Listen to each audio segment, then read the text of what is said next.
Okay, June 25th. June 25th, 1888, the Republican Convention in Chicago concludes with a nomination of Benjamin Harrison to be the presidential candidate in the 1888 election to attempt to take on the incumbent Grover Cleveland. So Harrison didn't travel to Chicago. At that time, the candidates didn't really campaign. They let circuits do it for him. And also in that year, James Blaine, from the senator from Maine, was kind of the front runner of a faction of the Republican Party. But back in those days, it was all party politics. It was all factions. It was all going to the convention and then lobbying for your person and fighting on the convention floor. And Blaine believed that he could not get the majority. That even though he was strong, he could not get the majority.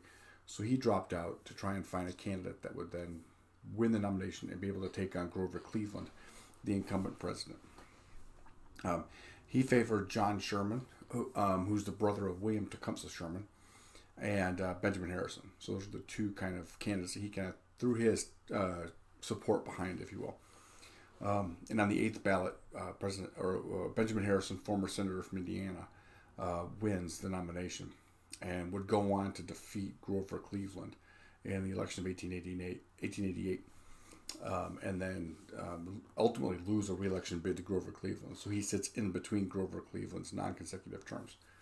So that's why for today. In 1888, Benjamin Harrison wins the Republican nomination for president and goes on to win the election of 1888. I will see you tomorrow.